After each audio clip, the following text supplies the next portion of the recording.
Chapter 11. Sprint and Hoover. Once again Jack woke to find himself in a strange place. He sat bolt upright, blinking in the dim light of an unfamiliar room. Disoriented, he tumbled out of the bed, scrambled to a sink against the far wall, and splashed water into his face. Wiping his muzzle with the back of a shaky paw, he examined his reflection, then turned to face the room. A thin shaft of sunlight peeked in from between curtains, slashing a white line down the center of what was unmistakably a hotel room. A television sat on top of a chest of drawers opposite the bed. The sink area at which he stood was furnished with a rack of bleach-white towels and a coffee pot, and opened at one end into a closet-sized bathroom. At the foot of the bed his folded clothes lay in a neat pile. They looked not only dry, but clean. Seeing this, he turned to the mirror to take himself in. He was wearing a new pair of blue pajamas, seemingly tailored to his exact size. As he tried in vain to recall how he had arrived in this room, with these new clothes, his eyes fell upon a plain white card standing like a tiny paper tent next to the television. "Good morning" was written across the front. Next to the card was a small cloth sack. He strode across the room and snapped up the card. In messy writing scribbled in ballpoint blue, a message inside read, "Good morning, my mysterious friend. Room is paid for.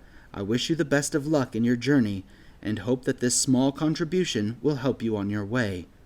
Tom. P.S. Sometimes you have to lose in order to win." He read this last sentence several times. Not only did it seem to make no sense in the context of this card, but there was something strangely familiar about the words. The cloth sack was about the size and weight of an apple, and jangled when he shook it. Money. A good amount by the feel of it. Wishing he could thank Farmer Tom, he dressed in his newly washed clothes, then packed the pajamas alongside the brown package in his messenger bag. To his surprise, the gold envelope, which had been in his pocket when he'd gone into the river, was already in there. Giving one last glance around the room, he stepped outside and pulled the door shut behind him. It locked automatically. He found himself on a slender balcony overlooking a parking lot bordered with pine trees, and in which a large tour bus sat idling. A group of school-aged animals were filing out of the bus and into a diner at the corner of the first floor. They were excitedly jostling each other, snapping pictures of the hotel and surrounding forests, and chatting animatedly. This group was unusual, though, and it was instantly noticeable. Normally, crowds coming from a certain area would be made up of a certain type of animals. Coming from Haydensboro, a crowd would most likely consist of foxes, rodents, badgers, and birds, with an exception or two. Coming more from the far north, a crowd might consist of falcons, apes, and bears. But this crowd was different. A giraffe in a blue and white Letterman jacket had to stoop low as he entered the diner. A lime-green gecko, about a third the giraffe's height, was looking over a map as he walked alongside a brilliant red macaw.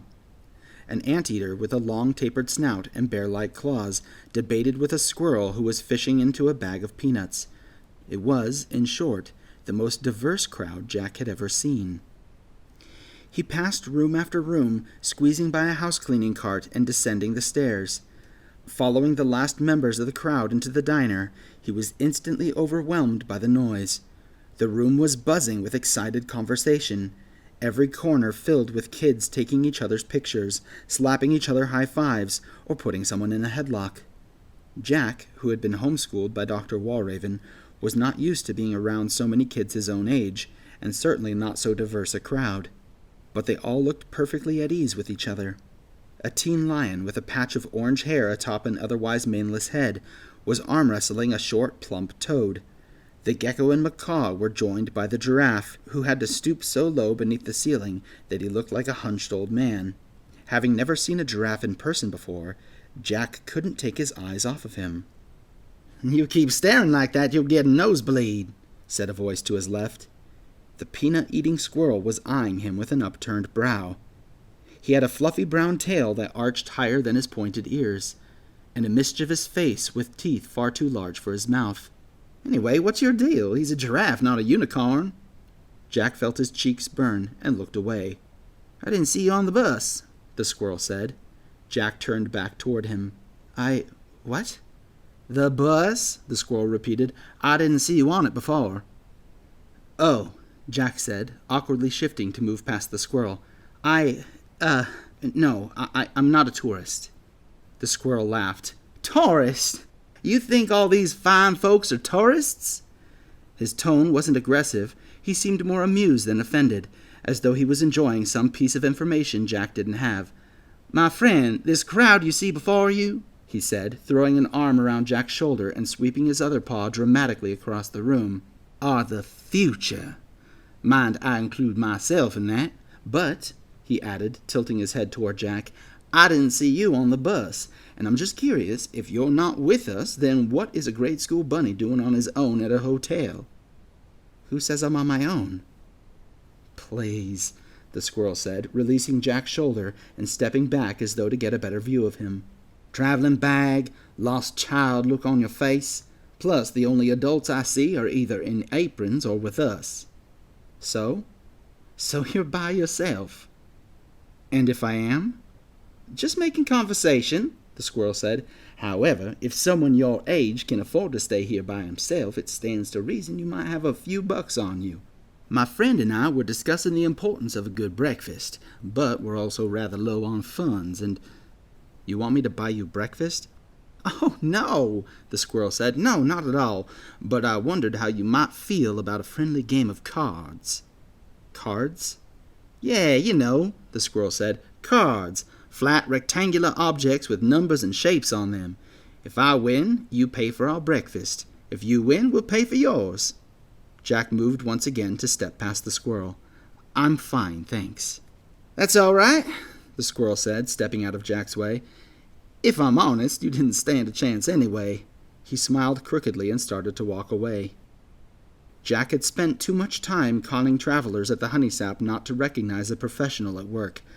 Still, the idea of shying away from a game he knew he could win, especially against such a smug opponent, was like a nagging itch. Wait, he said. I'll play. The squirrel turned toward him and smiled. Atta guy, he said, and he led the way across the crowded room to a table at which his anteater friend was already seated. While Jack could recognize a con the moment it appeared, he could just as easily turn on the scheming gears himself. I should warn you, he started as he sat. I don't think it'd really be fair. To you, I mean. The squirrel scooted his chair closer, his eyes gleaming, and laughed. Oh, yeah? Why's that? Because I'm lucky. You're lucky, the squirrel repeated. Jack shrugged. Just think it's fair to let you know. What are we playing, poker? Poker? The squirrel leaned back in his chair. Shoot, I'm just a simple country squirrel. Only game I know is pickup. Never heard of it. I'd be surprised if you had. Made it up myself. It's basically go fish, only just the go fish part. Deal us each 5 cards, then split the deck into 2 stacks. Pick up from either stack and then discard. We play until the deck is gone. Player with the most 4 of a kinds wins. Jack shifted uncomfortably in his chair. The game seemed to fit his luck well enough, but he felt uneasy betting on a game he'd never played, particularly one invented by his opponent.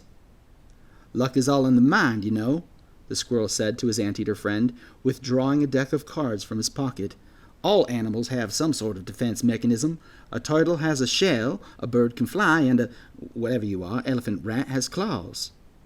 They're for digging, the anteater responded, looking down at his claws as if wondering whether he'd been using them wrong. Squirrels were rather quick, and rabbits, such as this specimen you see before you, he gestured to Jack as if he were a drawing on a whiteboard. Their defense is to lie.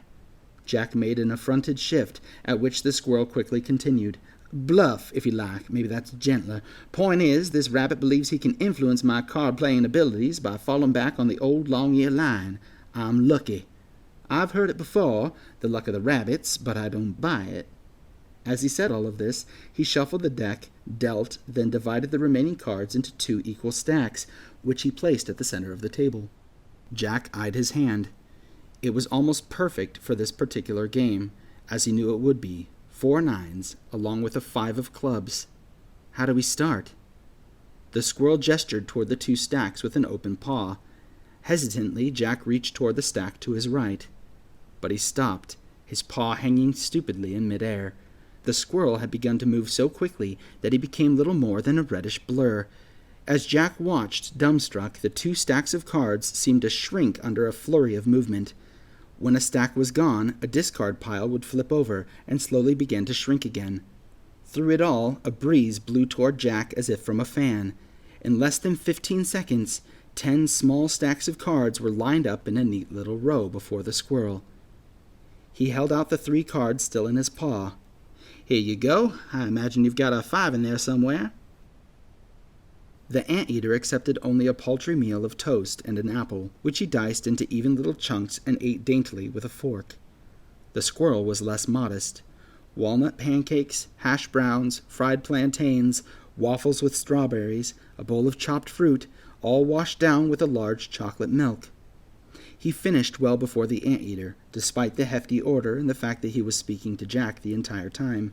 His real name was Miles Greenacre, but my friends call me Sprint. Doesn't take a mouse to figure out why, he said through a mouthful of waffles. Not exactly, Jack agreed, failing to hide the amazement in his voice. That was really something. Yeah, it's great for cards, Sprint said. Real messmaker doing the dishes. The anteater, who silently munched on his apple bits, was called Hoover Fennelman. They came from Pear Valley, a suburban town several hours east of Haydensboro. We left a few days ago. Had a little mishap with our bus, Sprint explained, and for some reason he glanced sideways at Hoover when he said this. But another group of recruits were coming from the same direction, so we all crammed onto their bus in Newcastle, and here we are. Recruits? Jack asked. Well, hopeful recruits, Sprint amended, but before he could elaborate, a lizard woman near the door shouted for attention. All right, she projected. I want everyone on the bus in 3 minutes. Let's go. Ready, Hooves? Sprint asked the anteater, standing. Like I said, it's crammed on the bus, he explained to Jack, and I'd rather not get stuck sitting behind the driver again. Hoover finished his toast in a hurry. The 2 of them said goodbye to Jack, and were off. The room cleared out quickly, leaving a goat in an apron to stare exasperatedly around the trash-laden dining area, a bus tray hooked under one arm. As the last young travelers filed out of the room, the lizard held the door open, looking to Jack. Let's go, Rabbit! But I'm not, Jack started, surprised. The lizard cut across him impatiently. Not what? Done? Ready? I don't care, she snapped. It's a full night's journey to animal control. We will not be late to the harbor because of you. Jack's heart skipped. He thought of the golden envelope in his messenger bag. Drawing the strap tight over his shoulder, he stood and smiled. Yes, ma'am.